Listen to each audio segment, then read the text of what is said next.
तुम तो आंखों के तारे हो गए, हम तो सारे तुम्हारे हो गए। नॉन सिंगर को सिंगर नहीं बना सकते ऑटो ट्यून से।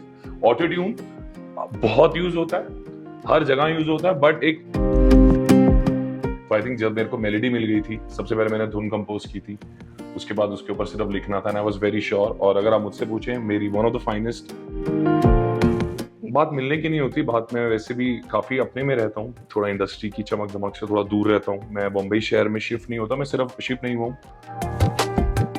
Hi everyone, this is Palak Tripathi and you are watching Telechakkar and today we have Akhil Sachdeva with us and मैं आपकी पर्सनली बहुत बड़ी फैन हूँ बिकॉज जो गाने आपके first of all congratulation for सारे तुम्हारे हो गए। Thank you so much, thank so you. ये कैसे आप लोग जितने मैंने सॉन्ग देखे काफी रोमांटिक जॉनरा में आपका जाता जी, है एंड कैसे सोचते हो आप ये चीजें कैसे कैसे इम्प्लीमेंट होती है? आई थिंक इसमें फ्रॉम एन आर्टिस्ट पर्सपेक्टिव, या मैं अपनी बात करूं स्पेशली, तो मुझे लगता है कि सोचने की जरूरत नहीं पड़ती।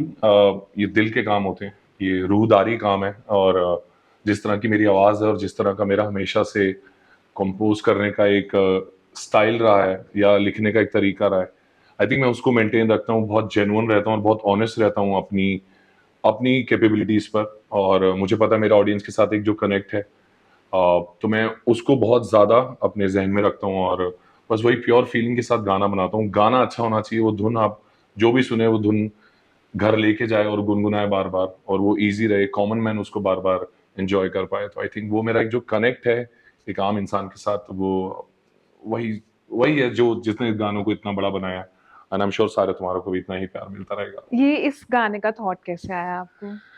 सिर्फ एक ही थॉट था, 2025 का पहला गाना था टी सीरीज के साथ मेरा। Hmm. Almost after three two four years मेरा हम्म। वापस से एक स्टार्ट है। We just signed a big deal with them. Oh wow. तो उसका एक पहला गाना था सारे तुम्हारे हो गए। तो भूषण सर ऑलवेज वांटेड कि मैं जो पहला गाना करूँ वो लव बैलेड ही हो, जिससे लोग मुझे जानते हैं, ज्यादा रिलेट करते हैं। हम्म।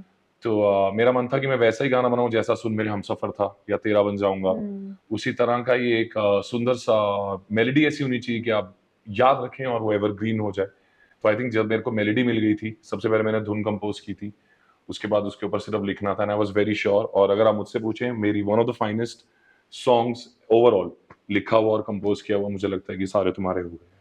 कास्ट को लेके भी कभी आपका थॉट रहता है कि ऐसे होना चाहिए एंड? वो सब लेवल का काम है। I think I leave it to them, and now T Series is like a family since always. Like शुरुआत से, जब से हम सफर आया था, तब से एक परिवार की तरह। So I know the whole team very well, बहुत अच्छे से मैं उनसे रूबरू हूँ और वो जानते हैं मुझे। तो मैंने उनके ऊपर छोड़ा हुआ है, जहां मुझे लगता है I definitely give them advices, but I was very sure वो उन्होंने जो भी सिलेक्ट किया, they were very right with the choices. So I am happy. पर वो काम उनका है, वो करते हैं। लाइक रोमांटिक में तो इतने देखे, आप कुछ और जॉनर भी एक्सप्लोर कर सोच रहे हैं या फिर ऐसे? और जॉनरा की बात नहीं होती है, सबसे बड़ा इमोशन हमारी लाइफ में है क्या? लव। हाँ सो चाहे वो हार्ट ब्रेक हो करेक्ट। या हार्ट एंडिंग हो, तो मैंने वो इमोशन को पकड़ा हुआ है। अभी आने वाले टाइम में आप बहुत सारे गाने देखें, इनफैक्ट अभी आप टी सीरीज के साथ ही बहुत सारे मेरे गाने देखने वाले हैं। सब वो जो बेसिक इमोशन है वो लव ही है। अब उसको अलग अलग तरह से मैं कैसे प्रेजेंट करूंगा वो सब आप देखेंगे, बट मेरी स्ट्रेंथ है, उसको मैं पकड़ के रखता हूँ, और बाकी सब चीजों पे मैं और काम करता हूँ। इतने सारे लव सॉन्ग्स के आपका कौन सा ऐसा फेवरेट सॉन्ग है जो एकदम दिल के करीब है, जिसको आप कभी भी कितनी बार भी सुन सकते हैं?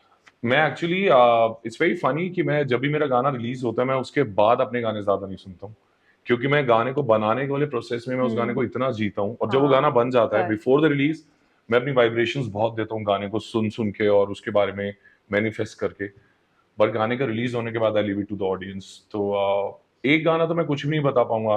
काश मैं सिर्फ सिंगर होता तो मैं शायद बता पाता कि मुझे ये गाना गाने में मजा आया था, बट क्योंकि I am the creator of all the songs, not me, I'm not the creator, God is the creator, he just chose me to be the जरिया। तो एक गाना ऐसा नहीं, बट एज आई सेड सारे तुम्हारे, मुझे लगता है कि ये नहीं कि सिर्फ नया है इसलिए या हम उसको प्रमोट करना चाहते हैं, पर मेरे दिल के बहुत बहुत करीब है। मुझे लगता है कि मैं मेरे को I am proud of this composition. मैं बोल रही थी कि मेरा कौन सा फेवरेट है, तो सुन मेरे सुन मेरे हमसफर, हम ये सफर। मेरे लाइक बहुत ही कुछ अलग ही वाह सॉन्ग है वाह, ये। Thank you. नहीं, वो पहला है तो खैर मेरे लिए भी वो पहला, और पहला हाँ। हमेशा अलग ही होता है। और उस गाने ने मेरे को इतना नवाजा, इतनी शोहरत और इतना एंड ये नाम चीज तो दिया। मुझे अभी पता चली जो आपने बताई कि टी सीरीज के साथ मेरे हमसफर की, ये सब तो मुझे अभी जी पता चला, जी जी लेकिन जी। वो मेरा फेवरेट है। Thank you so much, thank you तो थैंक लाइक यू। आप भी इतने सिंगर से मिलते हो, कभी ऐसे सोचा कि फ्यूचर में हो कि किसके साथ कोलैब करना है या फिर ऐसे? बात मिलने की नहीं होती, बात मैं वैसे भी काफी अपने में रहता हूँ, थोड़ा इंडस्ट्री की चमक दमक से थोड़ा दूर रहता हूँ। मैं बम्बई शहर में शिफ्ट नहीं होता, मैं सिर्फ शिफ्ट नहीं हुआ हूँ, मैं यहाँ पर आता हूँ हर काम महीने करते हैं। और काम करता हूँ अपना, और काम करके चुपचाप चला जाता हूँ यहाँ से। और ट्रैवल हम बहुत करते हैं शोज के लिए, बट कुछ चुनिंदा मेरे पसंदीदा बहुत लोग हैं, जैसे विशाल मिश्रा, हम्म। बहुत अच्छे दोस्त हैं इंडस्ट्री में, one of my very closest closest friend. तो उनके साथ एक डेफिनेटली कोलैबोरेशन में ज़रूर चाहता हूँ, और शायद हम करें भी बहुत जल्दी। और मिथुन सर के लिए मैं गाना चाहूँगा। ये तो मेरी स्टार्टिंग से एक मैनिफेस्टेशन रही है कि अगर आप ओ, कंपोजर्स की बात करें, since I my self am a composer, हाँ। तो अगर दूसरों की कॉम्पोजिशन मुझे गानी हो तो मैं मिथुन सर और विशाल के साथ कोलैबोरेट इन आर इंडस्ट्री में डेफिनेटली सबसे पहले करना चाहूँगा। अच्छा, लाइव कॉन्सर्ट का आपका कैसे एक्सपीरियंस रहा है? लाइक बहुत सारी चीजें होती है और कुछ कुछ लाइव कॉन्सर्ट्स बहुत एकदम मेमोरेबल बन जाते हैं, तो आपके कुछ ऐसा रहा है? आई डोंट नो अगर आपने मेरा कभी लाइव शो देखा नहीं देखा, बट आई थिंक मैंने इस जनरेशन का जो लाइव हिंदी हम्म। म्यूजिक को सीन में लाने वाला, आई think I was one of the first artist. 12-13 साल पहले आई थिंक मेरा जो करियर है लाइव का, वो सबसे काफी लंबा रहा होगा। मैं लाइव से ही बना हूँ। लोग लोग नॉर्मली प्लेबैक करते हैं और उसके बाद लाइव स्टेज पे जाते हैं, मैंने लाइव से शुरुआत करी। उसके 4-5 साल के बाद मैंने हम सफर करा। हम्म। तो and it's always been my dream, I think I always wanted कि मेरी आखिरी सांस स्टेज पर ही हो। तो अगर आप मुझे स्टेज पे देखेंगे तो आपको पता चलेगा मैं क्या कह रहा हूँ। I think I live for stage. I guess and 2000 का जो 2025 का फर्स्ट होगा उसमें आ जाते हैं। कल ही है। ओह वाह, कल मैं थाने में मुझे परफॉर्म टिकट कर रहा हूँ। चाहिए। ISPL T10 लीग जो हो रहा है उसमें कल रात को मेरी ओह परफॉर्मेंस है। वाह वाह। तो अगर आप आना चाहें जरूर आ सकते हैं। पक्का पक्का। कभी मतलब अभी हम देख रहे हैं कि बहुत ऐसे होता है कि ऑटो ट्यून्स में सिंगर्स बहुत ज्यादा जी डिपेंडेंट हो जाते हैं। आपकी उसमें कितनी सोच है? बिकॉज फिर सिंगर्स का वो हमें पता ही नहीं चलता। एंड इवन लाइव कॉन्सर्ट में भी लोग गाते हैं, ट्रोल हो रहे हैं लोग कि यार ये क्या, हमने तो इसके लिए अलग ही इमेज बनाई थी, क्या सिंगर जी किया था, जी। बट लाइव में सुना तो लोग ऐसे कि ये है वो। देखिए कभी कभी लाइव में दिन भी खराब होते हैं, ऐसा ये नहीं भी होता, है, कभी कभी दिन हाँ। भी खराब होते हैं। और दूसरी बात, ऑटो ट्यून की बात करूं मैं आपको तो आई थिंक ये बहुत ज्यादा ना, इस चीज को बातें बहुत ज्यादा करी जाती है इसके हाँ। बारे में। अगर मैं आपको बोलूं कि आपको मेकअप लगाने की जरूरत ही नहीं है, हम्म। आप ऐसे ही उठ के इंटरव्यू लेने आ जाइए, नहीं तो लगा। फिर क्यों आएंगे? अगर मैं बोलूं कि आप ऐसे ही ड्रेसअप करके चले जाए, हम क्यों ड्रेसअप होते हैं? सही वी बात जस्ट है। Polish ourselves and present our the best correct. Version of ourselves. That's what we all do as human. Hmm. AI भी क्यों हम यूज कर रहे हैं? क्योंकि वो एक, अगर सही बैलेंस तरीके में चीजों का इस्तेमाल हो, हम्म। सही तरीके में हो। आप एक नॉन सिंगर को कभी भी, आपने सुना होगा, मुझे बोलने की भी बार बार जरूरत है, नॉन सिंगर को सिंगर नहीं बना सकते हम्म। ऑटो ट्यून से। ऑटो ट्यून बहुत यूज होता है, हर जगह यूज होता है, बट एक अमाउंट, लिमिटेड क्वांटिटी हम्म। में यूज होता है।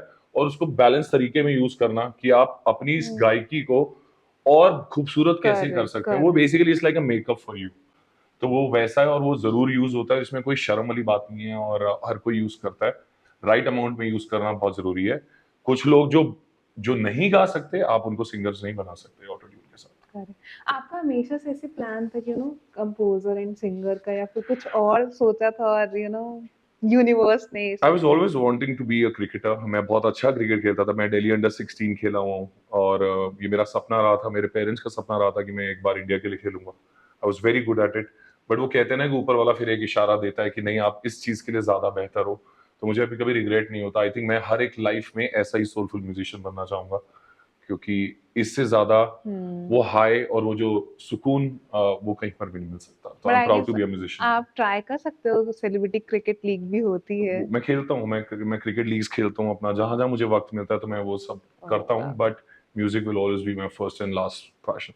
Okay cool, thank you so much. और सारे तुम्हारे हो गए तो मैंने भी सुना, एंड आप लोग भी प्लीज सुनिए, जी, बहुत ही प्यारा सॉन्ग है। और दो लाइन अगर आप। वाह, चलो। हम्म, चन्न तो भी किन्नी सोहनी तेरी अख वे, चन्न तो भी किन्नी सोहनी तेरी अख वे, तुम तो आंखों के तारे हो गए, हम तो सारे तुम्हारे हो गए, सोने चरे उत्ते सुन मेरे हम Best. Yeah, thank you. Thank you so Thank much. you so Thank you much. so much. Thank you.